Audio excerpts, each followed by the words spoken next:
अथ कर्म कौन्तेय मुक्त संग समाचर। यज्ञ के निमित्त किए जाने वाले कर्मों से अतिरिक्त दूसरे कर्मों में लगा हुआ ही यह मनुष्य समुदाय कर्मों से बनता है। इसलिए हे अर्जुन, तो आसक्ति से रहित होकर उस यज्ञ के निमित्त ही भली भांति कर्तव्य कर्म कर। फिर भगवान कहते हैं, सह यज्ञ प्रजा सृष्ट्वा पुरोवाच प्रजापति अनेन प्रसविस्त्वष्मेष वो अस्ति इष्ट कामधुक्। प्रजापति ब्रह्मा ने कल्प के आदि में यज्ञ सहित प्रजाओं को रचकर उनसे कहा कि आप लोग इस यज्ञ के द्वारा वृद्धि को प्राप्त हो और यह यज्ञ आप लोगों को इच्छित भोग प्रदान करने वाला हो। फिर भगवान आगे कहते हैं कि देवान भावयतानेन ते देवा भावयन्तु परस्परं भावयन्तः श्रेयः परमवाप्स्यथ। आप लोग इस यज्ञ के द्वारा देवताओं को उन्नत करो और वे देवता आप मनुष्य लोगों को उन्नत करेंगे। इस प्रकार निस्वार्थ भाव से एक दूसरे को उन्नत करते हुए आप लोग परम कल्याण को प्राप्त हो जाओगे। और फिर भगवान आगे कहते हैं कि इष्टान भोगान ही वो देवा दास्यन्ते यज्ञ भाविता तैर्दत्तान प्रदायेभ्यो यो भुंक्ते स्तेन एव स। यज्ञ के द्वारा कर्मयोग के यज्ञ के द्वारा बढ़ाए हुए देवता आप लोगों के बिना मांगे ही इच्छित भोग निश्चय ही देते रहेंगे। इस प्रकार उन देवताओं को द्वारा दिए हुए भोगों को जो मनुष्य उनको बिना दिए स्वयं ही भोगता है वो अवश्य चोर है। भगवान जो है कर्मयोग की बात जो है बहुत आगे बढ़ा रहे हैं। Step by step he is increasing the climax and he is pushing the principle to the limits. He is pushing the envelope. बहुत कम लोग हैं जो गीता की इस गुणता को शायद समझ पाते हैं और शायद उसके लिए चिंतन या मनन कर पाते हैं, क्योंकि वास्तव में तो ये सब बातें मनन और चिंतन से भी पार है। जहाँ चिंतन भी रुक जाता है वहाँ आत्मा और परमात्मा की सीमा रेखा शुरू होती है।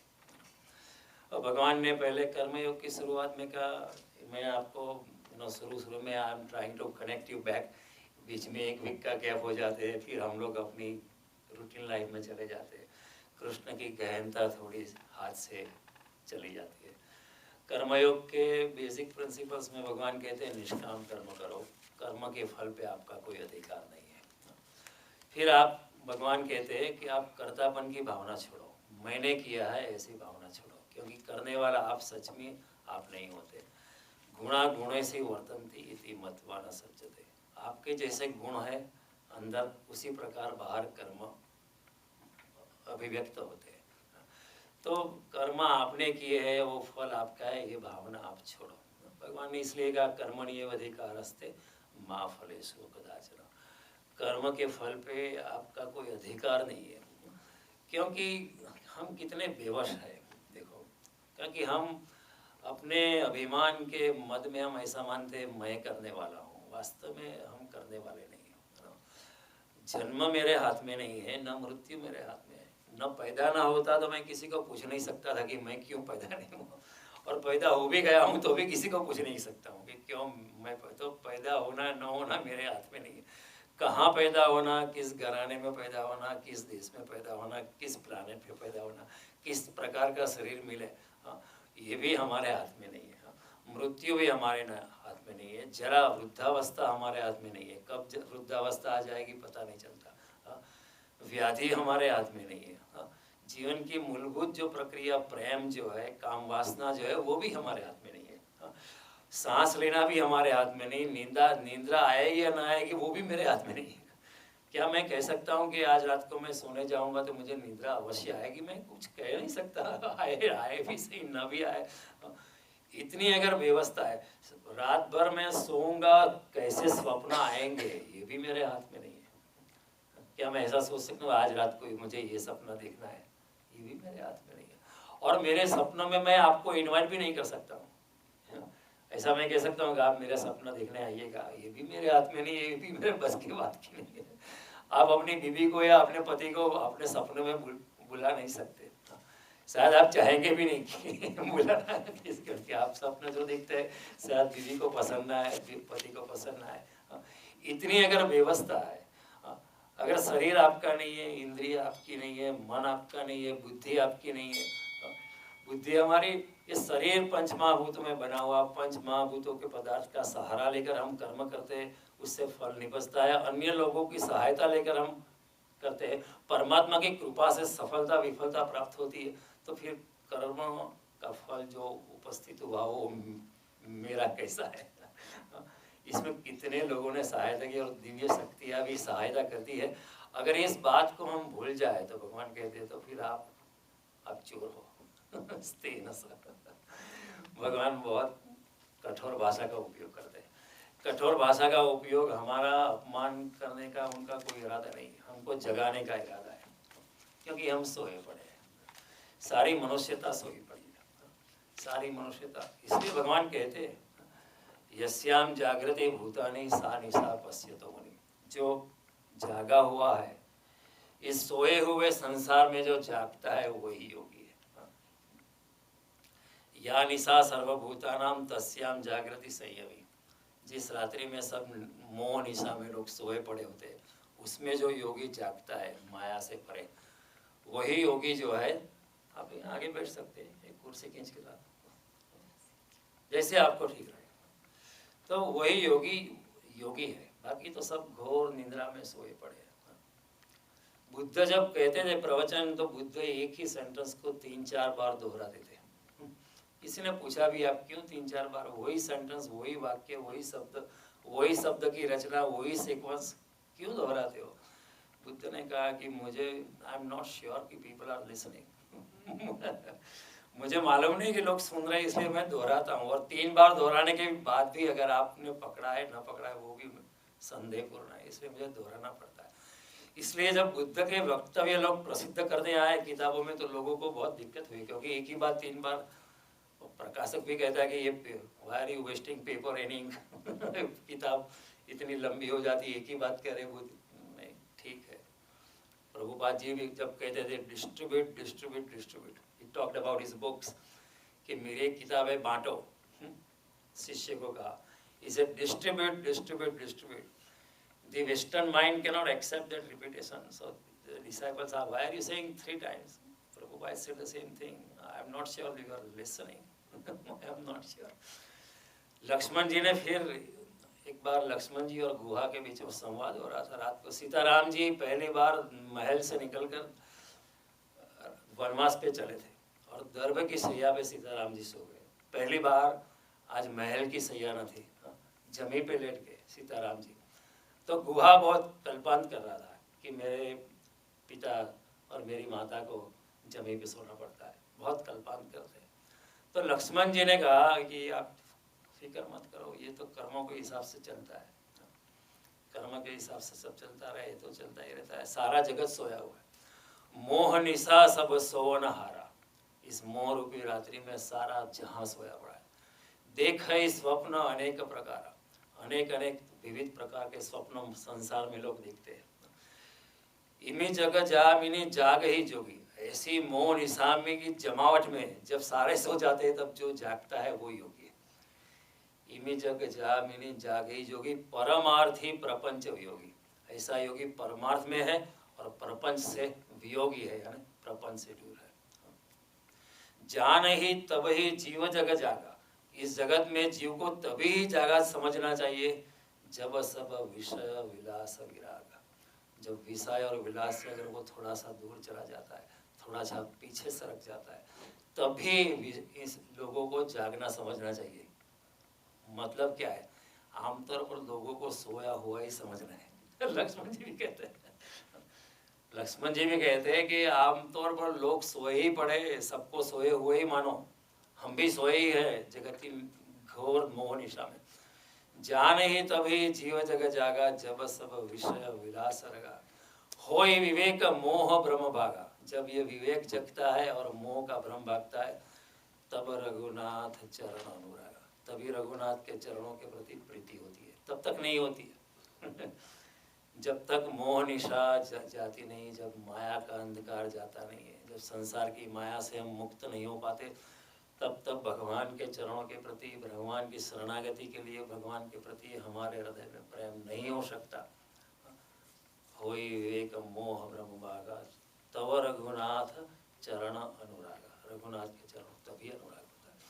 तो सारा जगत सोया पड़ा है, भगवान भी भगवान हमें जगाते हैं। स्तेन चोर है वैसे तो हम चौक उठेंगे, अगर सोए हुए तो जाग जाएंगे। भगवान का मतलब हमें गाली देना नहीं है, वो जगा रहे हैं। कई बार माँ बच्चे को कहती है ना, अरे पागल पढ़ नहीं तो फेल हो जाएगा। अरे पागल, माँ कहती है ना बच्चे को, पागल पढ़ नहीं तो फेल हो जाएगा, कॉलेज में एडमिशन नहीं मिलेगा। शंकराचार्य भी कहते हैं भजे गोविंदम मूढ़मते, ये मूर्ख गोविंद को भजो। हमें धक्का लगता है, लेकिन जिस शंकराचार्य जानबूझकर धक्का लगा रहे हैं, क्योंकि हम सोए पड़े। Even Jesus said, listen to me if you have ears, अगर तुम्हारे पास कान है तो सुनो, और look at me if you have eyes, तुम्हारे पास आंख है तो मेरे सामने देखो। तो कोई कैसे रखे, क्या मैं अंधा हूँ? क्या मैं बहरा हूँ? नहीं, जीसस ऐसा नहीं कहते कि आप अंधे हो। जीसस कहना चाहते कि आप सुन नहीं रहे हो, आप देख नहीं रहे हो, देखो जरा। और देखने की दृष्टि पाना जरूरी है। तो भगवान कहते स्तेन सब, तो भगवान ने काफी कर्मयोग की बात की भगवान। और भगवान कहते हैं कर्म का बंधन तो लगेगा ही, कुछ भी करो, बैठे रहो तो भी कर्म का बंधन लगेगा, भाग भी जाओ तो भी कर्म का बंधन लगेगा, सांस भी लो तो भी कर्म का, कुछ न करो तो भी कर्म का बंधन। तो फिर करे क्या? भगवान कहते यज्ञीय कार्य करो। यज्ञीय यानी निस्वार्थ भावना से आप कर्तव्य कर्म करो, फल की अपेक्षा मत रखो, और फल जो कर्म है उस पे ऊपर कर्तापन को सवारी करने मत दो। मैंने किया है ये भावना छोड़ दो, क्योंकि करने वाला कोई और है, आप नहीं है। ऐसी भावना अगर आप रखोगे तो भगवान कहते हैं वो आपका यज्ञ हो जाएगा।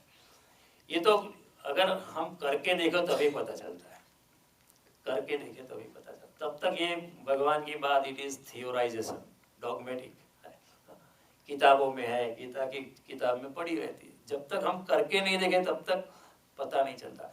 जब कोई इंसान हफ्ते में एक बार, महीने में एक बार अगर एक निष्काम कर्म करके वहां से सरक जाता है, तब पता चलता है कि हमारे आत्मा की ऊंचाई कितनी बढ़ने लगती है, आत्मा कितनी प्रफुल्लितता का अनुभव करती है। करके देखो, अपने जीवन में किसी को बताए बिना थोड़ा सा निष्काम कर्म किसी के लिए, कुछ जो जरूरी है, कोई गरीब है या कोई जिसको जरूरत है उसके लिए करके देखो। फिर आपके हृदय की चेतना को आप देखो कहाँ जा रही है, ऊपर जा रही है या नीचे जा रही है। भगवान कहते हैं यज्ञीय कार्य करो। और भगवान ने ऐसा भी कहा है कि जब मैंने सृष्टि की रचना की तब मैंने भी यज्ञीय भावना से की थी। मैंने जब सृष्टि की रचना की, मेरा भी कोई उसमें स्वार्थ नहीं था, वो भी यज्ञीय कार्य किया था। इसका मतलब भगवान ये कहते हैं कि तू भी अगर यज्ञीय भावना से कर्तव्य कर्म करेगा तो तू मेरा ही हिस्सा हो जाएगा। कैसे? क्योंकि अगर मैंने यज्ञ की भावना से कर्तव्य किया है, अगर तू भी ऐसा करेगा तू मेरे जैसा ही हो जाएगा, तू भी मेरे जैसा हो जाएगा। जगजीत जी गाते ने, मेरे जैसे बन जाओगे जब इश्क तुम्हें हो जाएगा। भगवान यही बात कहते हैं, आप मेरे जैसे होना है तो आप भी यज्ञीय कार्य करो, तो आप भी मेरे करीब ही पहुंच जाएंगे। और आप तो मेरे ही हिस्से हो। ममे वांसो जीव लोके जीव भूत सनातन, इस जगत में सारे जीव मेरे ही अंश है। हमारे और परमात्मा के बीच में कोई दूरी नहीं है, परमात्मा बहुत नजदीक है। ईश्वर सर्वभूतानां हृदय देशे तिष्ठतिर्जुन, भ्रामयन् सर्वभूतानि वियंत्रायुरूढ़ानि मां, हर प्राणी के मैं हृदय में विराजमान हूँ। इसके लिए मैं कहीं दूर जाना नहीं, यहाँ पर ही हूँ। तद दूरे तद अंतिके, उपनिषद कहता है, वो बहुत नजदीक है फिर भी बहुत दूर है। क्यों बहुत दूर है? जो परमात्मा के ईश्वराभिमुख मुख नहीं है, जिसने परमात्मा के प्रति अपनी शकल नहीं रखी उसके लिए बहुत दूर है, लेकिन जिसने अपनी शकल परमात्मा की प्रति रखी उसके लिए बहुत नजीक है। तद दूरे तद अंतिके, बहुत नजदीक है। मोहम्मद ने कहा कि परमात्मा और अल्लाह तो गले की नस के जितना नजदीक है, is as close as the vein in your throat. ये सब बड़े बड़े लोगों के विधान है, सोचने जैसे है। तो भगवान कहते हैं ऐसे यज्ञीय कार्य जैसे मैंने किया उसी भावना से। देखो परमात्मा ने इतनी विराट सृष्टि की रचना की, लेकिन फिर भी परमात्मा अदृश्य हो गया। क्रेडिट लेने के लिए भी यहाँ नहीं खड़ा है। परमात्मा इस जगत में एक छाया की तरह है, आपको स्वीकार करना है तो करो, कोई बात नहीं, न करना है तो भी कोई, परमात्मा नहीं है ऐसा बोलने का भी अधिकार है, परमात्मा को गाली देने का भी अधिकार है, परमात्मा को कोई प्रॉब्लम नहीं है, कुछ भी करो, पूर्ण स्वतंत्रता है आपको। इतनी बड़ी कॉम्प्लेक्स सृष्टि का सर्जन करके भी परमात्मा अदृश्य हो गया।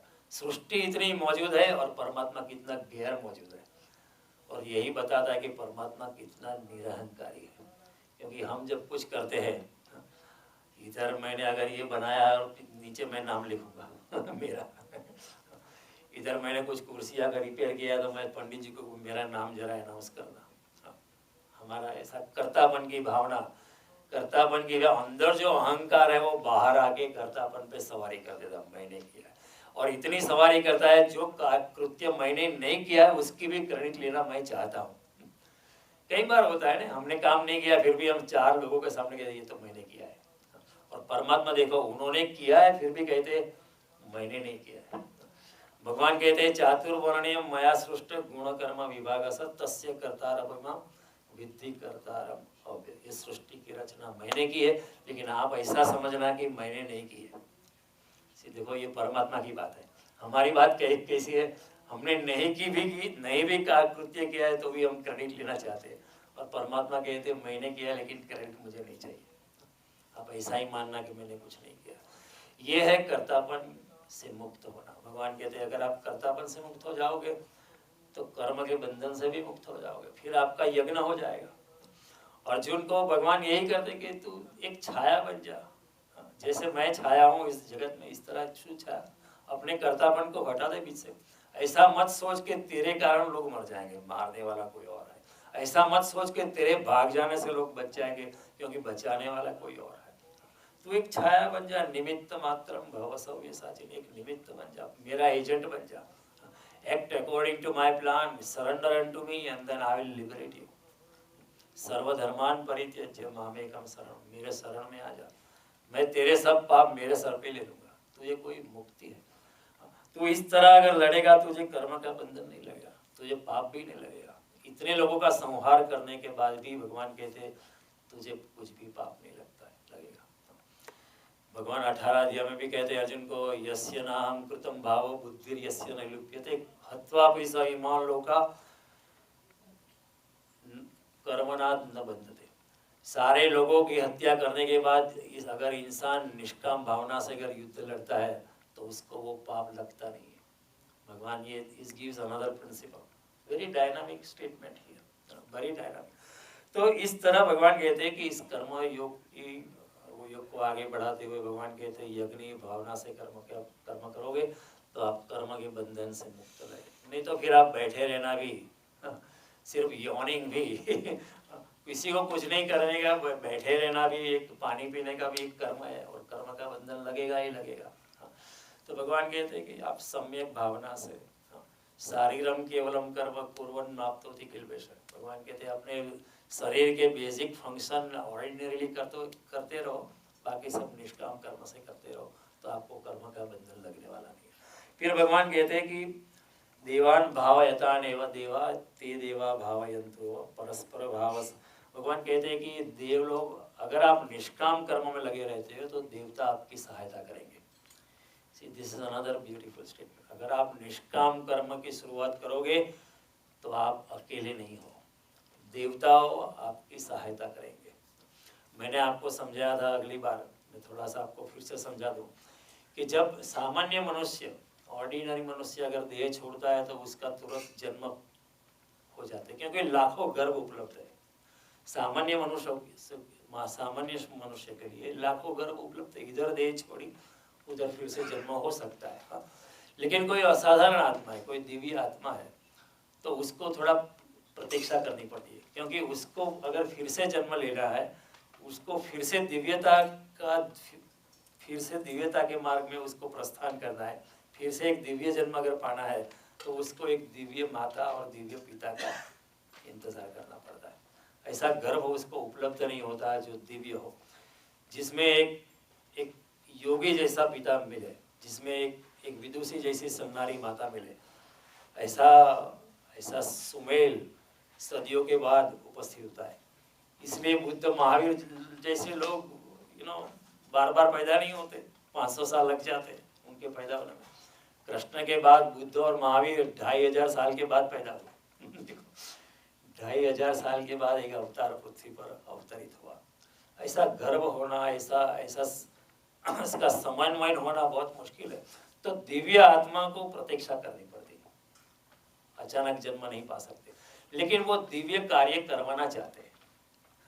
और आप, क्योंकि उनके पास शरीर नहीं है, क्योंकि उनके पास इंद्रिय नहीं है, वो हमारे शरीर के माध्यम से जगत में दिव्य और अच्छा कार्य करवाना चाहते हैं, और हमारे शरीर का उपयोग करके वो दिव्य कार्य करवा के वो प्रसन्नता को भी प्राप्त होते हैं। तो ये देवता का ये मतलब है। तो हमारे यहाँ देवताओं की कल्पना है, 33 करोड़ देवता है। आप यहाँ बैठ सकते हैं, यहाँ खाली जगह है। सारे देवता गण निष्काम कर्म के यज्ञ में सहायता करने के लिए तत्पर है। न केवल तत्पर है, वैसा कार्य जब संपन्न होता है वो प्रसन्नता को भी प्राप्त होते हैं। वो बड़े प्रसन्न होते हैं, हमारे से दिव्य कार्य करवाते। उसी तरह वैसे बुरी भी आत्मा होती है। कोई अगर बुरी आत्मा मर जाती है तो उसके लिए भी इतना गर्व जल्दी मिलता नहीं, क्योंकि इतनी बुरी माता, इतना बुरा पिता आमतौर पर मिलना मुश्किल होता है। लोग इतने बुरे होते हैं, लेकिन इतनी पिशाचिनी माता और इतना पारुष्य से और कठोरता से भरा हुआ पुरुष मिलना मुश्किल होता है।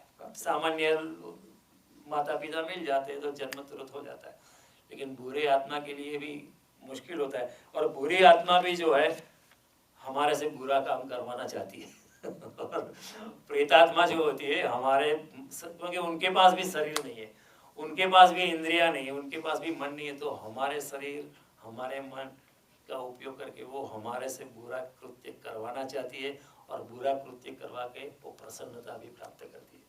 उसको हम प्रेतात्मा कहते हैं। कई बार ऐसा होता है, कई बार दुनिया में होता है, कई बार हम क्रोध करते हैं तो क्रोध की एक सीमा होती है, फिर एक सीमा के बाद it is beyond our control. अगर मैं थोड़ा सा क्रोधित हो जाऊं, मैं वापस लौट सकता हूं, मैं अपने आप को संभाल सकता हूं, लेकिन अमुक सीमा के बाहर, सीमा रेखा के बाद अगर मैं ज्यादा क्रोधित हो गया तो मैं बहुत क्रोधित हो गया तो मैं कुछ भी उठा सकता हूँ।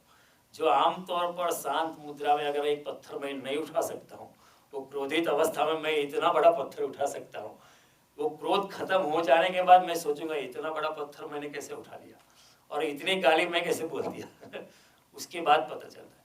लेकिन कई बार होता है कि आफ्टर ए पर्टिकुलर अमुक सीमा, पर्टिकुलर निर्मित सीमा रेखा के बाद you are possessed by something else. कई बार हम कहते हैं कि क्या पता नहीं क्या हो गया उसको, दिमाग में क्या सवार हो गया, उसने ये काम कर दिया। हम कहते हैं मगज में खबर नहीं થઈ ગઈ सवार कि डिड दिस। कई बार अच्छे आदमी से हत्या भी हो जाती है, और न्यायाधीश भी उलझन में पड़ता है कि इतना अच्छा आदमी, उसका रिकॉर्ड तो अच्छा है, लेकिन उससे ये काम कैसे हो गया।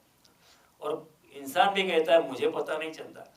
कई बार ऐसा होता है कि क्रोध के बाद, काम क्रीड़ा के बाद, किसी को पीटने के बाद, कोई चोरी के बाद, कोई धोखाबाजी के पश्चात इंसान को लगता है ये मैंने कैसे किया, ऐसा तो मैं हूँ नहीं। हो जाता है ऐसा। प्रामाणिक आदमी भी कई बार अनायास ही चोरी कर देता है, छोटी मोटी, चलो कोई देखता नहीं है, पकड़े नहीं जाओगे। कर लेते हो, सभी करते हैं, we can justify it anyway, but लेकिन बाद में सोचता है। तो कई बार प्रेतात्मा सवार हो जाता है, हमारे से बुरा कार्य करवा देता है। उसी तरह ठीक उल्टा, एक्जैक्टली अपोजिट, दिव्य आत्माएं जो है उनके पास भी शरीर नहीं है, लेकिन वो हमारे शरीर का उपयोग करके, हमारी इंद्रियों का उपयोग करके, हमारी मन और बुद्धियों का उपयोग करके दिव्य आत्मा भी हमारे पास से अच्छे कार्य करवाने के लिए उत्सुक होती है, सहायता करती है और सहयोग भी देती है। तो अनेक मार्गों से फिर unanticipated ways, if you start a निष्काम कर्म, from nowhere and from everywhere. जैसे परमात्मा is nowhere and everywhere, similarly अगर हम निष्काम कर्म थोड़ी सी शुरुआत करते हैं, आप शुरू में बहुत कठिनाई आएगी, इवन योर ओन फैमिली में भी अगेंस्ट इट आपका बेटा, आपकी पत्नी, आपका पत्नी भी आपके खिलाफ हो जाएगा, क्योंकि ये तो बड़े बड़े यज्ञीय कार्य के पंथ है, उसमें कांटा ही कांटा आता है। लेकिन बाद में न जाने अनजान रास्तों से कहीं ना कहीं लोग आपको सहायता करने के लिए उपस्थित हो जाते हैं। हमारे सामने बहुत एग्जाम्पल हो गए। मैंने आपको महात्मा गांधी का एग्जाम्पल, एक छोटा सा लॉइन क्लॉथ में, उन्होंने कभी सोचा नहीं होगा जब उन्होंने ये ब्रिटिशरों के खिलाफ लड़ना चालू किया, सोचा नहीं होगा कि son of a millionaire Jawaharlal Nehru would be ready to invite imprisonment for the sake of his idea for half of his life. Lokmanya Tilak खड़े हो जाएंगे, गोपाल कृष्ण गोखले वो खड़े हो जाए, दादा भाई नवरोजी, इतने सारे लोग, आचार्य कृपलानी या राम मनोहर, इतने सारे लोग प्रचंड शक्ति से उनको सहायता करेंगे, इतना महात्मा गांधी ने भी कभी सोचा नहीं होगा। तो महात्मा गांधी का एक ही सिद्धांत, राम नाम का आधार था। कहीं भी जब दिक्कत में पड़ते थे, बहुत चारों ओर से विडंबनाएं खड़ी हो जाती, तो फिर वो गीता का अध्ययन करते थे, कृष्ण की शरणागति लेते थे, और कहीं ना कहीं मार्गों से उनको सहायता मिल जाती। एक प्रभुपाद जैसे इंसान 69 years old, he comes to America and in 11 years it becomes an international society for Krishna consciousness। कैसे होता है? ऐसे होता है क्योंकि दिव्य शक्तियाँ जब आप निष्काम कर्म करने के लिए उत्सुक होते हो तो वो सहायता करने के लिए उत्सुक है। तो इसका मतलब ये है कि हम इस दुनिया में अकेले नहीं हैं। जब हम निष्काम कृत्य करते हैं तो इस दुनिया में हम अकेले नहीं, तो घबराना नहीं चाहिए। शुरू में बहुत मुश्किलें आती है, कोई भी अच्छा कार्य आप करो, आपकी टांगे खींची जाएगी, no doubt about it, I can guarantee you in writing, I have experienced it. लेकिन आप फिक्र मत करो, आप अपने कार्य में, आप अपने ब्राह्मण कार्य में, अपने निष्काम कार्य में आप अड़ग रहना। परमात्मा आपकी सहायता करता है, दिव्य शक्तियाँ चारों ओर से आपकी सहायता कर देती है। और कहने का तात्पर्य है कि अच्छा आदमी अकेला नहीं है, चारों ओर से दिव्य शक्तियाँ आके सहायता करती है। हमारे कई बार ऐसी यादें, मैंने कहा था आपको कि ऐसा कहा जाता है जब महावीर कोई गांव में प्रवेश करते थे तो कांटे उल्टे हो जाते थे लोग ऐसा कहते। अभी कांटे तो फिजिकली उल्टे नहीं हो सकते, कांटे तो वैसे ही कि वैसे, कांटों से क्या मतलब महावीर से कहते, लेकिन कहने का तात्पर्य जो भी मुश्किलें आती है अपने आप सुलझ जाती थी। बुद्ध जो भी गांव में प्रवेश करते थे वो गांव में सुगंध छा जाती थी, ऐसा लोग कहते थे।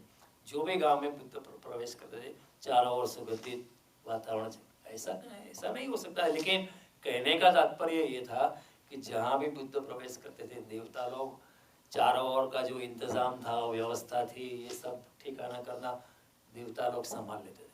हमारे भागवत में भी कहानी आती थी कि जब सुखदेव जी ने भागवत कथा संपन्न की तो देवों ने पुष्टपुष्टि, ये इज अ पोएटिक एक्सप्रेशन, लेकिन उनका कहने का तात्पर्य ये है कि जब भागवत कथा हो रही थी, सुखदेव जी और परीक्षित राजा के बीच जब संवाद हुआ तो देवता गण भी उपस्थित थे, क्योंकि ये कथा जो है पृथ्वी लोक पे ही मिलती है, स्वर्ग लोक में नहीं मिलती।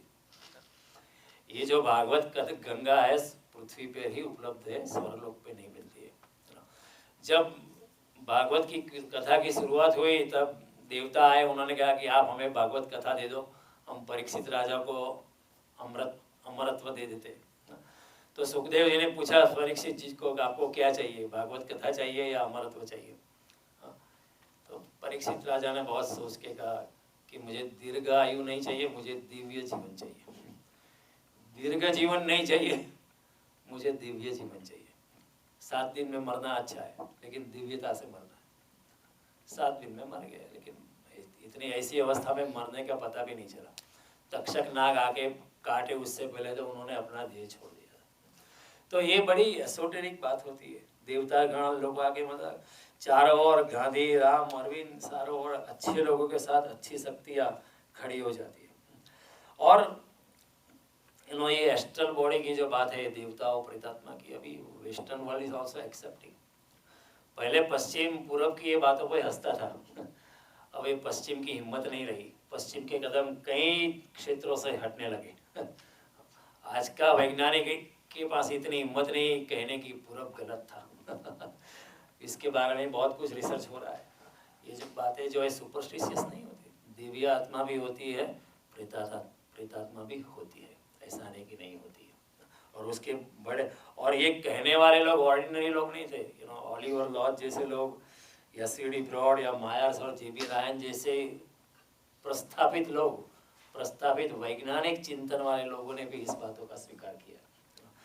तो भगवान कहते हैं कि अगर तू दिव्यता से, यज्ञ के भावना से अगर तू कर्तव्य कर्म करना शुरू करेगा तो देवता आपको सहाय करने के लिए तत्पर है, आतुर है। न केवल करेंगे, वो लोग आतुर हैं। वो लोग इतने आतुर हैं कि वो they are waiting for you to start, कि आप शुरू करो, हम लोग आने के लिए तैयार हैं। तो ये बड़ी अद्भुत बात है, very secretive knowledge Krishna has given.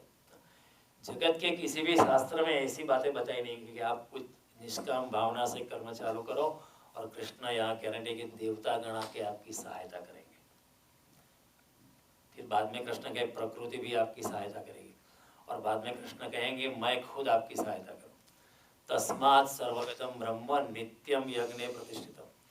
जो सर्वगत ब्रह्म है, जो मैं हूँ, चारों ओर जो व्याप्त हूँ, वो भी मैं आपके कर्मयोग में हमेशा प्रतिष्ठित होता हूँ।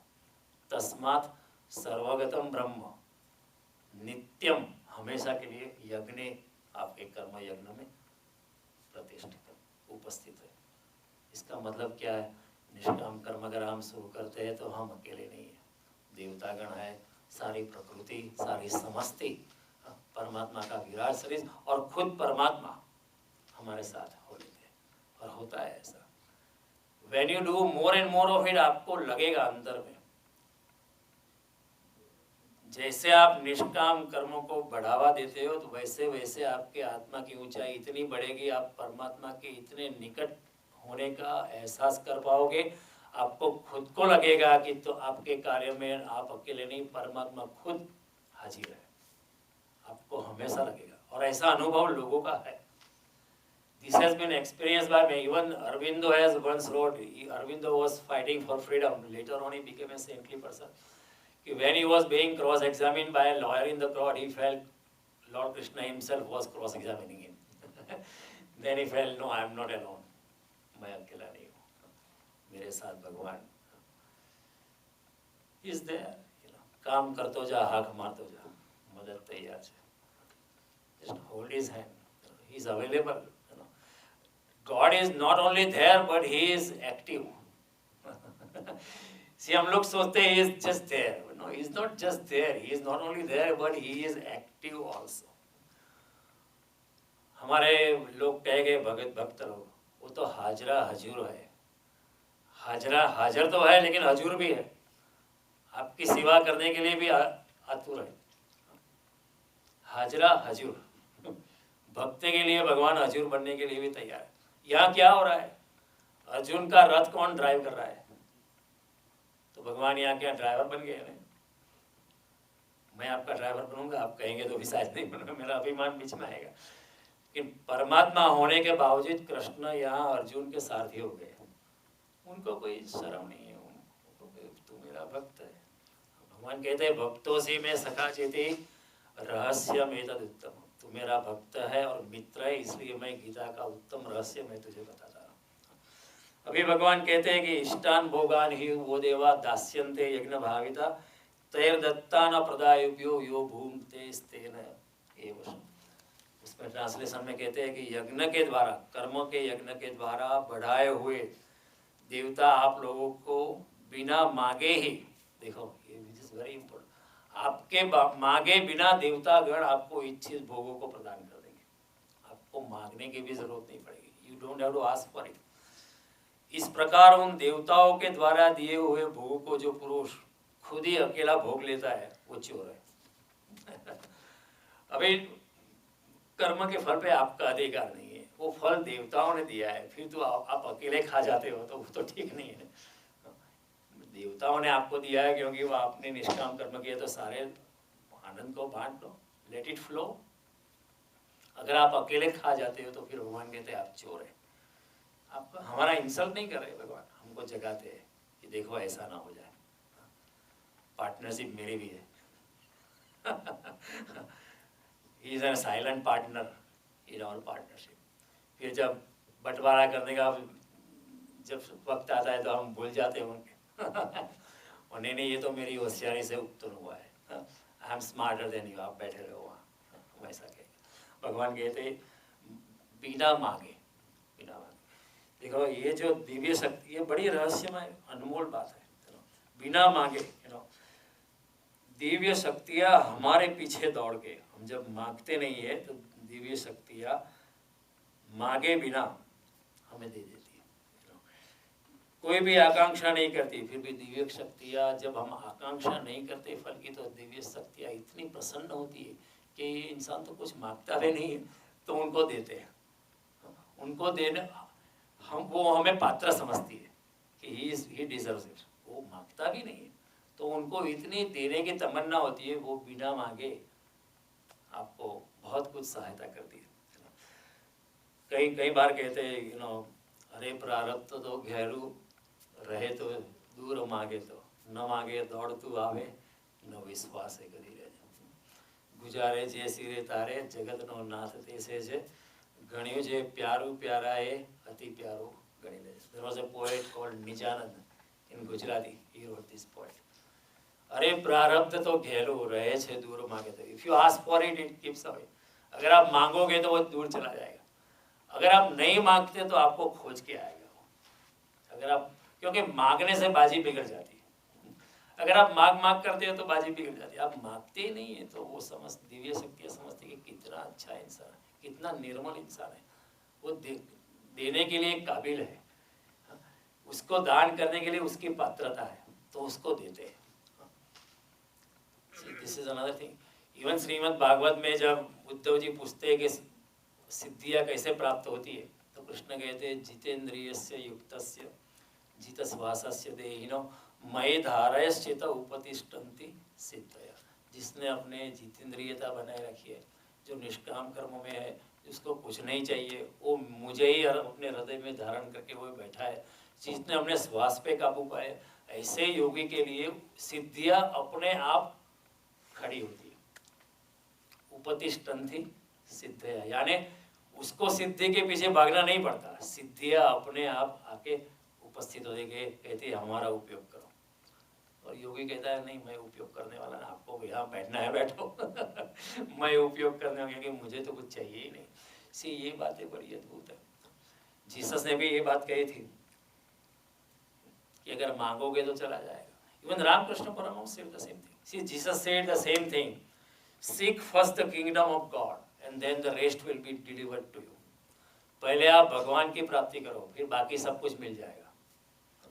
रामकृष्ण परमहंस से जैसे पहले आप परमात्मा की प्राप्ति करो, फिर बाकी का जगत का कि आपकी जो कामना है वो मिल जाएगी।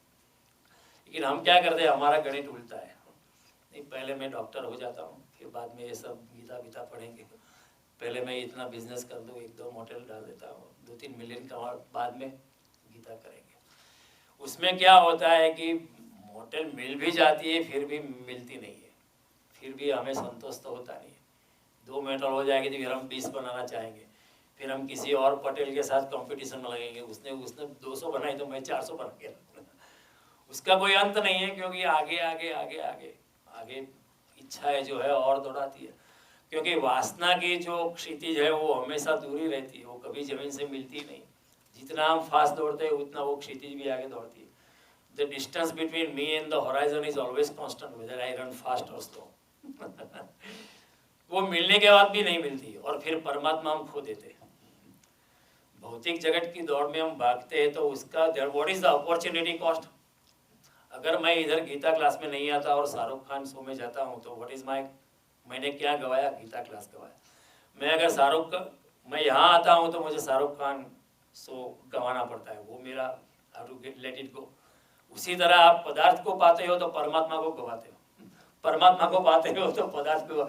लेकिन यहाँ बहुत इंटेलिजेंट फॉर्मूला रामकृष्ण परमहंस ने दी, अगर आप परमात्मा को पहले पालोगे तो जगत की सारी चीजें अपने आप आपके सामने उपस्थित हो जाएगी।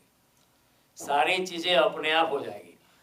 लेकिन हमें तो डबल वे में लगती है, न पदार्थ मिलता है, क्योंकि पदार्थ कितना भी मिल जाए फिर भी उससे संतोष पैदा है, मिलने के कारण ही चीज़ें व्यर्थ हो जाती है। आज आप एक लेक्सस लेके लाओ, 1 महीने में वो यूजलेस हो जाती है, आप तंग आ जाते हैं। ठीक है, अभी हो गया, लेक्सस लेनी थी, ले लिया, उसका इतना आकर्षण नहीं रहता है जितना मिलने के पहले उसका आकर्षण था।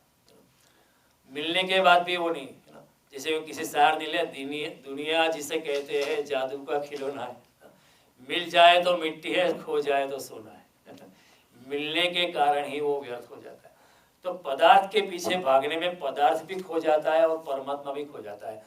हालांकि फिर रिवर्स द इक्वेशन, परमात्मा के पीछे पहले भागे तो परमात्मा मिल सकता है, और परमात्मा अगर मिल गया तो पदार्थ भी मिल जाएगा। हालांकि परमात्मा के बाद आप पदार्थ को हाथ नहीं लगाओगे। जब हीरे मोती हाथ में आ जाते हो तो फिर कंकड़ पत्थर कौन लेगा? जब परमात्मा का हीरा हाथ में आ जाता है तो फिर ये संसार के कंकड़ पत्थर कौन लेने वाला है? युधिष्ठिर के राजसूय यज्ञ में बड़े बड़े ऋषि मुनि आए थे भोजन के लिए, उनको निमंत्रण दिया गया था। बाद में युधिष्ठिर ने उनको सोने के बर्तन में या चांदी के बर्तन में उनको भोजन प्रदान किया था। बाद में युधिष्ठिर ने कहा आप चाहे तो बर्तन भी ले जाओ। ऋषि मुनियों ने कहा कि ये बर्तन को लेके हम क्या करेंगे, तू ही रख, ये तो झंझट है। फिर हमारी माया फिर से शुरू हो जाएगी, किसको धोखा दे रहा है, ये बाल ऐसे ही सफेद नहीं किए हमने। ऋषि मुनि ने कुछ लिया नहीं, ऐसे ही चले गए आशीर्वाद देके। तो ये बात बड़ी गूढ़ है, बड़ी गूढ़ है। बिना मांगे जो है दिव्य शक्तियाँ हमें प्रदान कर देती है। क्योंकि और मांगने में क्या होता है, देखो मैं आपको 3 बातें समझाने जा रहा हूँ। मांगने से ऐसा होता है कि हमारी चेतना जो है नीचे गिर जाती है। अब मांग के देखो, even if you don't need money, go to a friend. Even if you don't need anything but go to a friend, ask for $500. It's not a big money. The friend will give you right away. अरे आपको मांगने के लिए लेके जाओ, लेकिन घर जाके आपको लगेगा कि मैं थोड़ा दीन हो गया, मेरी चेतना जो है थोड़ी सिकुड़ जाती है। मांगने से हमारी चेतना जो है सिकुड़, देने से हमारी सिकुड़, हमारी चेतना बढ़ती है। देखो, किसी को कुछ देने से हमारी चेतना हल्की होती है, प्रफुल्लित होती है और फैलती है, और किसी के पास मांगने से हमारी चेतना भारी हो जाती है और सिकुड़ जाती है। इसलिए मांगना अच्छा नहीं है, और परमात्मा से तो मांगना ही नहीं चाहिए। भिखारी मांगता है, लेकिन भिखारी की आत्मा हमेशा सिकड़ी हुई थी। There are many smart beggars in Bombay. There are beggars who are owning 4-bedroom apartment. सारी जिंदगी भीख मांगते, वेरी इंटेलिजेंट बेगर्स। कार में आते, फिर बेगर का वस्त्र परिधान करते और मांगना चालू करते, कमाते हैं, ऐसा ही नहीं कमाते, लेकिन उनकी चेतना देखो, उनकी आंखें देखो, आप उसमें तेजस्विता नहीं देख पाओगे, दबी हुई आत्मा होती है। सारी जिंदगी ऐसे मांग मांग के किया है, अच्छा नहीं लगता है। चेतना बैठ जाए, अपनी चेतना अपनी ही नजर में हम गिर जाते हैं जब मांगते हैं। तो परमात्मा के पास मांगना नहीं चाहिए। हम जब मांगते हैं तो दिव्य शक्तियां हमें योग्य पात्र न समझकर अपना मुख फेर लेती है, वो अधोमुखी हो जाती है। हम बहुत कुछ मांगते रहते हैं, मंदिर में भी हम मांगते हैं, तो हम भिखारी है। देखो, मंदिर के अंदर आकर हम कुछ मांगते हैं कि देखो मेरे बेटे को डॉक्टर बना देना, मेरा एक बिजनेस है, ये साल कम से कम 2 मिलियन का प्रॉफिट होना चाहिए। फिर बाहर जाके कोई भिखारी वो चेंज मांगता है, sir can I ask for some change. हमारे भी उस भिखारी में और मेरे में, अगर मैं यहाँ मांगता हूँ उसमें कोई फर्क नहीं। मैं ज़्यादा, मैं हायर कैडर बैगर, मैं $1 मिलियन मांगता हूँ, वो बेचारा 10-15 पैसा एक क्वार्टर मांगता है और कुछ नहीं। भिखारी हुई मैं। मंदिर में क्या आके मांगना एक भिखारी की अवस्था है, और परमात्मा की आंखों से हम गिर जाते हैं, ये मांगते हैं। और जब मैं मांगता हूँ तो इसका मतलब है मैं कंप्लेन करता हूँ कि आपने अपने कर्मयोग के हिसाब से, कर्मों के सिद्धांत के अनुसार मुझे जो दिया है वो ठीक नहीं है, थोड़ा और ज़्यादा देना चाहिए था। क्या जस्टिस है आपको पता नहीं चाहिए, मुझे इतना तो और देना चाहिए था। अगर मैं परमात्मा से कुछ मांगता हूँ तो इसका मतलब यह है कि मैं कंप्लेन कर रहा हूँ कि आपने जो दिया है आपके कर्मयोग के अनुसार, मेरे कर्म के फल के अनुसार, मेरे सिंचित कर्म के अनुसार आपने जो दिया है वो ठीक नहीं है, आपको कुछ और ज़्यादा देना चाहिए। और कई बार कई लोग कहते हैं अगर इतना मेरा काम हो गया तो मैं मंदिर हर रोज आता रहूँगा, अगर हो गया तो। ये भी प्रार्थना नहीं है, ये प्रेयर नहीं है, ये तो एक सौदाबाजी है। अगर इतना हुआ तो मैं इतना करूँगा ये प्रार्थना नहीं है, ये भी मार्केट है, ये भी सौदाबाजी है, ये भी कॉमर्शियल गेन है ये होता नहीं है। मांगने से जो क्या होता है, जब कोई मांगता है तो भिखारी की मनोदशा खड़ी हो जाती है। इसी अवस्था में मैंने अकबर की बात की, एक फकीर ने कहा वो तू भी भिखारी है, तू भी मांगता है, मैं भी मांगता हूँ, तू ज़्यादा साम्राज्य चाहता है, तू भी भिखारी है, बड़ा किस्म का व्यक्ति भिखारी है, मैं छोटा भिखारी हूँ, कम से कम छोटा हूँ, तू तो बहुत बड़ा भिखारी है तो कबीर जी कहा है सबसे बुरो मांगनो, मांगना ही मत, किसी से मत मांग। कई लोग कहते हैं किसी से मांगना, लेकिन परमात्मा से तो मांग सकते हैं। नहीं, परमात्मा से तो कभी नहीं मांगना, क्या कम दिया है ना। ऑलवेज थिंक, जब हम तो फिर मंदिर क्यों जाने का, मंदिर इसलिए जा रहे परमात्मा को धन्यवाद देने के लिए, परमात्मा को थैंक यू कहने कि जो तूने दिया है मेरी पात्रता से ज्यादा ही दिया है, और चाहे तो थोड़ा वापस ले ले और किसी और को दे दे। इसी भावना से अगर आप परमात्मा के पास हम जाते हैं तो परमात्मा बड़ा प्रसन्न होता है और शायद और ज्यादा देगा लेकिन अब जब मांगते हैं तो सारी बाजी बिगड़ जाती है, सारी बाजी। मंदिर में सिर्फ आप जाना है परमात्मा को धन्यवाद देने के लिए, thank you God for not making me a handicapped child of my parents, thank you that I am not only one eyed person, thank you that I have 2 feet to walk on. We are complaining about our footwear, Nike नहीं है, ये नहीं है, वो नहीं है, but think about those people who don't have foot to wear footwear, उसकी सोचो। परमात्मा ने हमें कम से कम पाव तो दिए। तो मंदिर में आना है, परमात्मा को धन्यवाद, कोई भी डिमांड नहीं करनी, कुछ भी मांगना नहीं। मांगने से चेतना गिर जाएगी, अगर चेतना गिर जाएगी तो परमात्मा के समीप कैसे हो जाएंगे, असंभव है। जब तक चेतना हल्की नहीं होती तब परमात्मा के समीप जाना मुश्किल है। फिर हम जब मंदिर में आके मांगते हैं तो हम अपने आप ही बाजी बिगाड़ दें, क्योंकि हम अपनी चेतना को भारी कर देते, चेतना नीचे आ जाती है, परमात्मा अपने हमको परमात्मा की ओर खींच नहीं सकता है। और मांगने से दूसरा क्या होता है कि भय पैदा होता है, अगर नहीं मिला तो क्या होगा, ये भी भय होता है। मैं इतना मांगता हूँ, मेरा डॉक्टर इंजीनियर, मेरी बेटी की शादी हो जानी चाहिए, अगर नहीं मिला तो क्या होगा, फिर इंसान भयभीत हो जाता है। और जब भय होता है तब परमात्मा और भी दूर चला जाता है। जो भक्त होता है बिल्कुल निर्भय होता है, क्योंकि उसको परमात्मा में पूर्ण श्रद्धा होती है, पूर्ण शरणागति जिसकी है परमात्मा, वो निर्भय होता है, उसको कोई भय नहीं, कोई चिंता नहीं, वो चिंता से मुक्त होता है। इसलिए 16वें अध्याय में भगवान कहते हैं दिव्य प्रकृति के इंसान के गुण धर्म क्या है।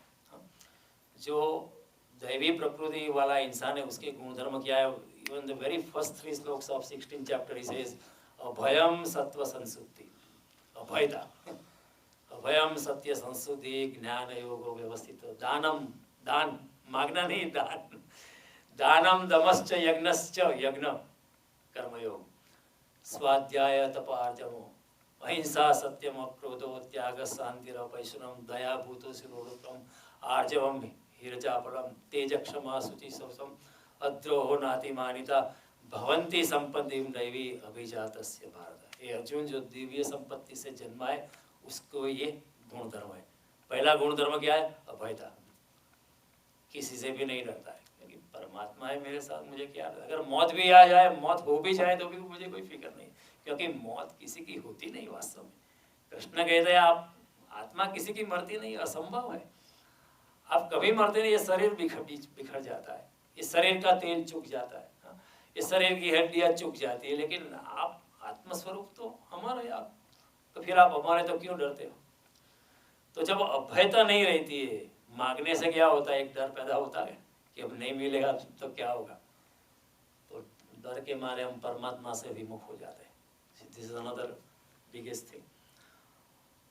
और फिर क्या होता है कि जब हम मांगते हैं तो हमें सही मांगने का पता नहीं होता है, क्या मांगना है वो हमको पता नहीं क्योंकि हम अपनी बुद्धि में रह के मांग सकते, और परमात्मा बुद्धि से पार है।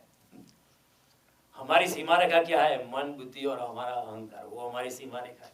और परमात्मा और दिव्य आत्मा जो है वो बुद्धि से आगे है। तो हमें उस दुनिया के लिए मांगने के लिए हमें कुछ पता नहीं, हम सही मांग ही नहीं सकते। ये भौतिक सुखों की, भौतिक प्रगति की ये दौड़ जो है, उसमें हमने अपने आप को परमात्मा से, दिव्य शक्तियों से हमने अपने आप को ही विमुख कर दिया है। इस भौतिक जगत की दौड़ में the so called economic progress, उसमें we have ourselves cut our feet by distancing ourselves from divinity। जितना हम भागते, जितना हम मांगते, हम दिव्य शक्तियों से हम दूर चले जाते विमुख चले जाते। इसलिए भगवान कहते हैं बिना मांगे देने को लिए दिव्य शक्तियां तैयार, आप मांग रहे हो, पागल हो क्या?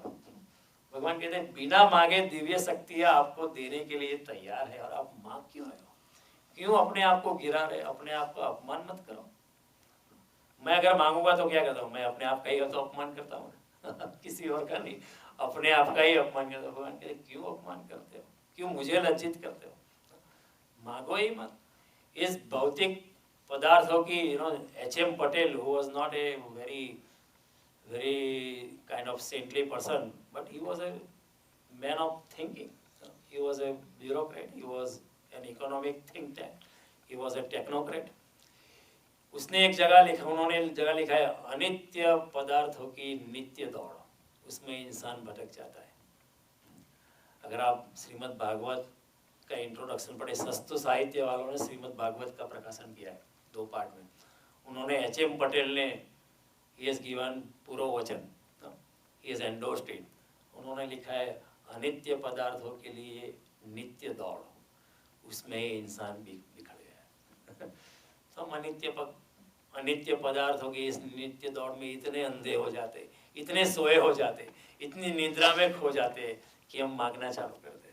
और उसमें क्या होता है कि सही मांगने का हमें पता नहीं चलता। मजे की बात यह, जो सही है उसको मांगना नहीं पड़ता है, जो सही इंसान है उसको मांगना नहीं पड़ता है। और गलत इंसान जो है वो मांगता है, लेकिन गलत इंसान गलत ही मांगेगा और क्या मांगेगा? ज्यादा से ज्यादा हमारी बुद्धि कहाँ पहुंचेगी? कुछ डॉलर में पहुंचेगी। देखो, गलत इंसान गलत ही मांगे। मैं आपको एग्जांपल, एक बनिया था, भगवान प्रसन्न हुए, एक कहानी है लेकिन कहानी का बहुत बड़ा। भगवान ने कहा मांग जो मांगना है, तो उसने कहा कि मुझे ऐसा वरदान दो कि मेरे 7वीं पीढ़ी का जो बेटा होगा उसकी शादी मैं अपने मकान की 7वीं मंजिल से देख पाऊं, ऐसा वरदान प्रदान करो। तो बनिया तो बहुत चतुर था, बहुत होशियार था। 7वीं पीढ़ी का बेटा, यानी इतना लंबा आयुष्य उसने मांग लिया। सीधा नहीं मांगा, इनडायरेक्टली मांगा। 7वीं पीढ़ी का बच्चा अगर देखना है तो कम से कम 150 साल की आयुष्य चाहिए, और वो भी मेरी 7वीं मंजिल भी, यानी इतना बड़ा पैलेसियल हाउस भी आपको देना है, और ऊपर से मैं देख पाऊँ, यानी मेरी आंखें भी दुरुस्त होनी चाहिए। मीन्स आई शुड बी 150 साल की उम्र में भी मेरी ऐसे, मुझे बेताला नहीं चाहिए, कॉन्टेक्ट लेंस नहीं चाहिए, लेजिक सर्जरी नहीं चाहिए, मुझे देख पाऊँ ऐसा। भगवान के ठीक है, दे देते। हम समझते हैं बहुत स्मार्ट है, लेकिन गलत इंसान गलत ही मांग। बनिया परमात्मा को ही मांग सकता था, परमात्मा सामने खड़े थे, परमात्मा को ही मांग। मैं आपके चरणों, मैं हमेशा आपके साथ रहना चाहता हूँ। वो छोड़ के आनंद का अनंत स्तोत्र छोड़ के जो क्षण भंगुर है, ठीक है 150 साल जिएगा, 200 साल, वो भी ऐसा पलक में चला जाता है। हमारे 50-60 साल ऐसे ही पलक में तो चले गए, हमको पता ही नहीं चला जवानी कैसे सरक गई, पता ही नहीं चला कब हम थोड़े से बूढ़े हो गए चले जाते। जो बनियो आजा आविने काले जातु, जो बनियो काले जातु ऐसे, इट जस्ट स्लीप्स अवे। जन्म मृत्यु जरा व्याधि दुख दोषाणु दर्शन, कृष्ण कहते हैं 13वें अध्याय, इंसान को इसकी गिनती रखनी चाहिए। और केवल मनुष्य ही इस मृत्यु के बारे में सोच सकता है, प्राणी नहीं सोच सकता। Only a man has faculty to think about death. Therefore Krishna says, जन्म मृत्यु जरा व्याधि दुख दोषाणु दर्शन। इंसान को सोचना चाहिए, लेकिन हम सोचते नहीं। बनिया गलत था, उसकी मांग भी गलत थी।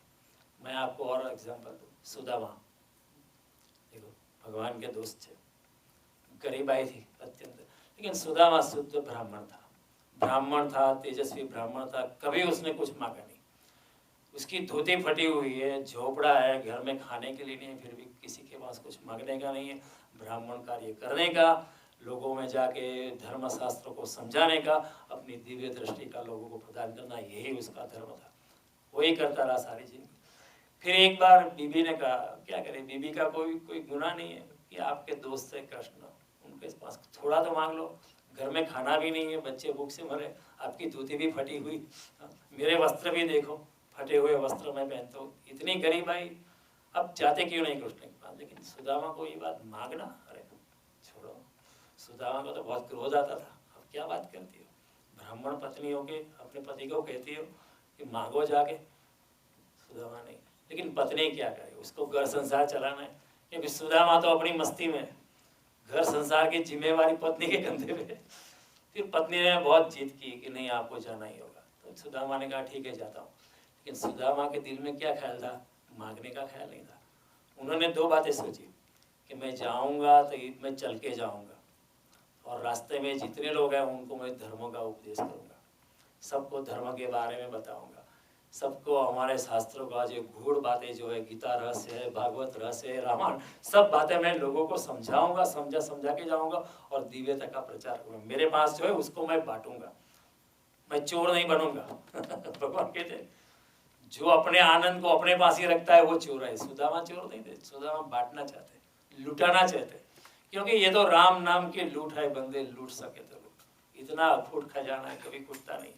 तो सुदामा ने, और दूसरा ख्याल उनका था कि अरे मेरे बचपन के दोस्त कृष्ण को मैं मिलूंगा, आई मीट माई क्लब, उसको मिल के मुझे बहुत आनंद आएगा। और टूरिज्म मांगने के लिए नहीं, वो गए, निकल पड़े, पहुंचे, देखे कृष्ण के साथ, कृष्ण ने बड़ा स्वागत किया। कृष्ण ने सब रानी, उनके पुरानी धोती की आप बदल दो, ये वस्त्र, ये राजी royal close you put on, ये आपके जूते फटे हुए निकाल दो, ये रॉयल शूज यू है। सुदामा का बहुत बड़ा सम्मान। फिर अपनी सब रानियों को कहा जाते वक्त कि ये शुद्ध ब्राह्मण के चरण छोड़। तो सुदामा सब रानियों को आशीर्वाद देता रहा, लेकिन इतनी सारी रानियां, सुदामा बूढ़ा था, आशीर्वाद देते देते भी उसका हाथ थक गया। देन टॉक टू कृष्ण, सारियों सब रानी को साथ में बुला लो ना, या मैं एन मास दे देता हूँ, सब रानी को साथ में आशीर्वाद, ये तो मैं थक गया, तुम्हारी इतनी रानियां। कृष्ण कहा ये भी बात ठीक है, आप साथ में दे दो, सुखी भव, सौभाग्यवती भव, 10 पुत्र और 1 पुत्री की आपको प्राप्त हो। हर रानी से कृष्ण को 10 पुत्र और 1 पुत्री थी। सुदामा ने आशीर्वाद दिए थे। फिर जब जाने लगे तो कृष्ण ने कहा अभी हमारे जूते वापस करो, ये जूते तो राजमहल के, आपके पुराने जूते ये वापस ले लो, ये धोती तुम्हारी फटी हुई ले लो वापस, राजकीय royal cloth give it back. Sudama ने हाँ बिल्कुल बिल्कुल, अरे ये तो मैं भूल ही गया, वापस दे दिया। और सुदामा चलने लगे।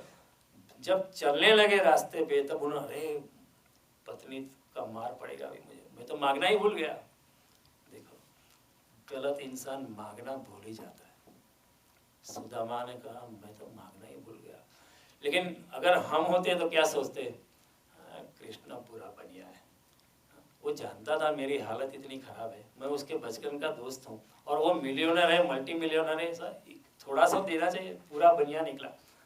हम ऐसा सोचते। लेकिन सुदामा ने क्या सोचा, आप श्रीमद् भागवत पढ़ो, सुदामा ने जो सोचा वो अंदर लिखा है कि भगवान कृष्ण ने जानबूझकर मुझे कुछ नहीं दिया है, क्योंकि अगर कुछ दिया होता तो मेरा अहंकार बढ़ जाता, और अगर मेरा अहंकार बढ़ जाता तो मैं कृष्ण से दूर चला जाता, परमात्मा से दूर। इसलिए कृपा दृष्टि से भगवान ने कुछ दिया नहीं है, भगवान तेरा लाख लाख ऊपर।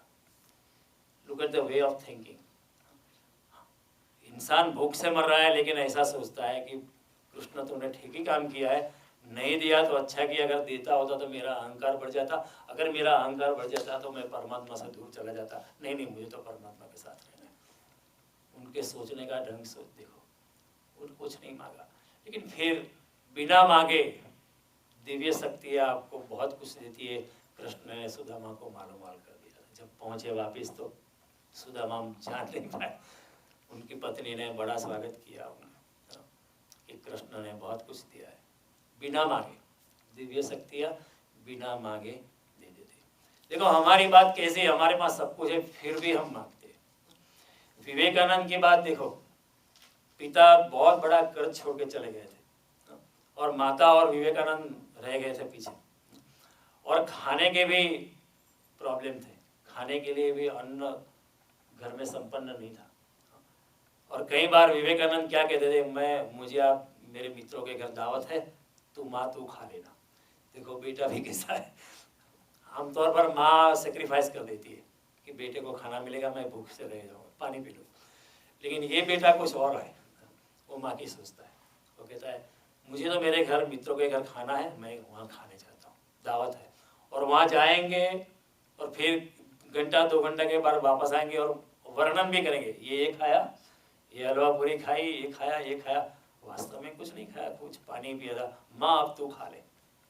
वो देखेंगे माँ खाती है, माँ बेचारी मान लेती है और खा लेती थोड़ा बहुत। रामकृष्ण को पता चला कि ये सब नाटक चल रहा है, तो रामकृष्ण ने कहा तू माँ से माँ क्यों नहीं लेता है, माँ भवानी से, मैं आपके लिए निवेदन करूँ, तू जाके मांग ले। तो विवेकानंद नहीं, मैं मांगता नहीं, रामकृष्ण मैं गुरु की आज्ञा करता हूँ गुरु की आज्ञा है, तुझे मांगना पड़ेगा। और जबरदस्ती उन्होंने धकेला, in the alter of the temple, जाके मांग लो।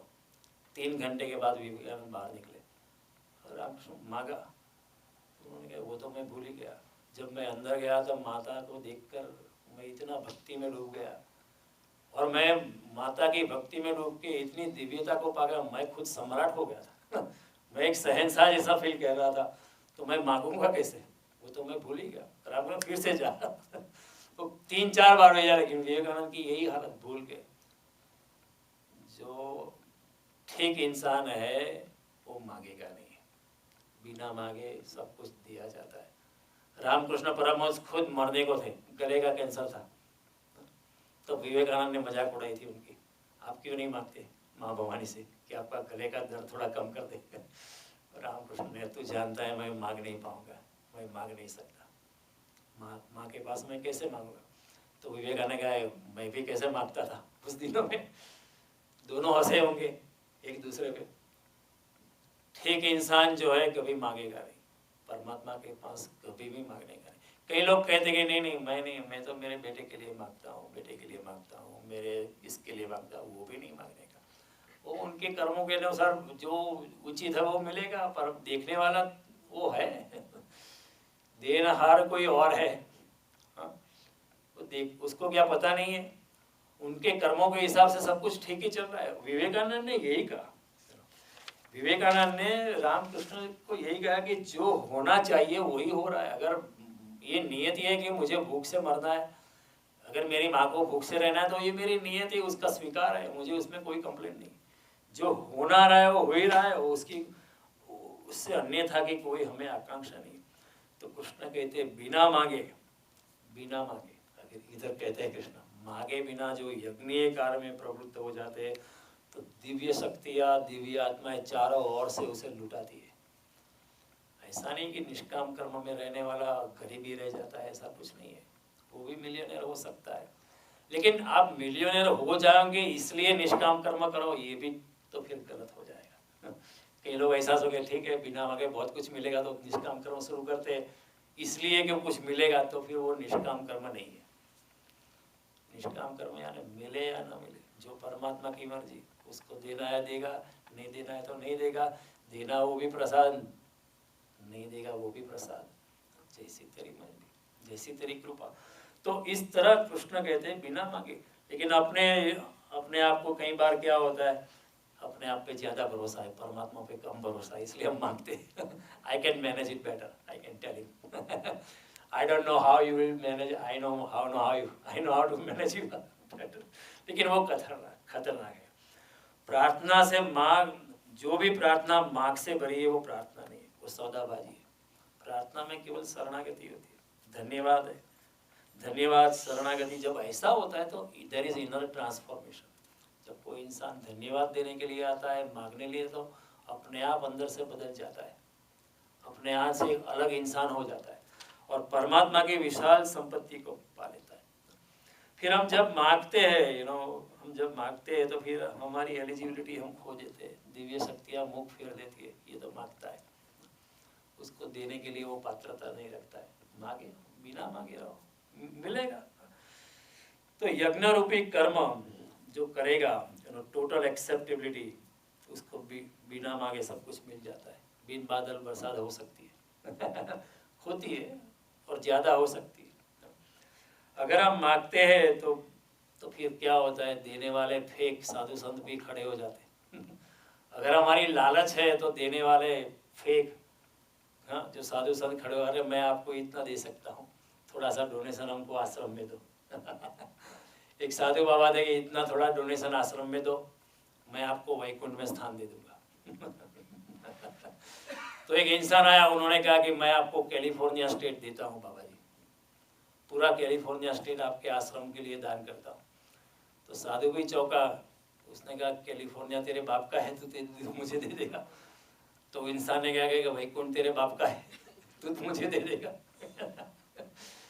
जब लालच होती है तो फेक लोग खड़े हो जाते हैं, लेकिन जब सच्चा संत है वो आपको लालच नहीं देगा, वो कुछ देने वाला नहीं, वो कहेगा परमात्मा की शरणागति स्वीकारो, जो होगा वो सो होगा, आप फिक्र नहीं करते हो। और फिर कृष्ण कहते हैं कि जो भी होता है, जो भी मिलता है, जो आपको आनंद प्रदान मिलता है निष्काम कर्म के यज्ञ, उसको बांटते रहो। वो बांटने की बात जो है वो भी बड़ी एसोटेरिक है, बड़ी गूढ़ है। जितनी गूढ़ ये बात है, ये बस रहस्यमय बातें हैं। फिर से मैं कहता हूँ, बार बार कृष्ण कहते हैं, भक्तों सी में सखा चेती रहस्य में, तू मेरा भक्त है और मित्र, इसलिए मैं रहस्य बता रहा हूँ। इति गुह्यतमम शास्त्रम इदम उक्तम मया नघ, ये गुह्यतम शास्त्र, ये बड़ा रहस्यमय शास्त्र मैं तुझे बता रहा हूँ। इदम तुते गुह्यतमम प्रवक्ष्यामि मनसूयो, ये गुह्यतम शास्त्र मैं तुम्हें ज्ञान और विज्ञान के सहित तुझे बता रहा हूँ। क्यों ऐसा कहा? क्योंकि ये सब जो बातें हैं हमारी बुद्धि से पार है। दिव्य शक्तियाँ कैसे आगे हमें कुछ प्रदान करेगी, वो हमारी बुद्धि से पार होता है, लेकिन होता है। कृष्ण जब कहते हैं तब ऐसा ही होता है। करके देखो, लोगों ने अनुभव किया है, आपकी जिंदगी में भी अनुभव हुआ होगा, लेकिन आप भूल गए होंगे। हमारी जिंदगी में भी हमें बिना मांगे बहुत कुछ मिला है, लेकिन हम रिकग्नाइज नहीं कर पाते, क्योंकि हमें दृष्टि नहीं है। जब हम अच्छे घराने में पैदा हुए, वो भी एक परमात्मा की देन है हम रिकग्नाइज नहीं कर पाते।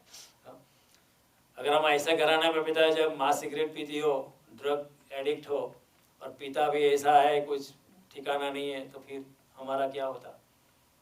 ये भी कितना बड़ी दिव्य शक्तियों का देन है। हम भूल ही जाते, हम मांग करते, ये चाहिए वो चाहिए, हमारी मांगे कभी खत्म नहीं होती।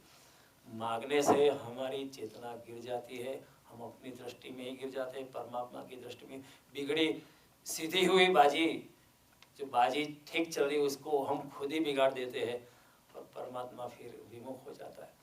तो मांगना ही मत। जो दूसरी बात भगवान कहते हैं कि उसको बांट के लेना, नहीं तो आप चोर हो वो बात अगले मंगलवार को जब हम मिलेंगे, मैं आपको फिर उस वक्त, वो भी बड़ी गहन बात है, आपको समझाने का प्रयास करूंगा। आपने इतनी शांति से सुना है, मैं आपका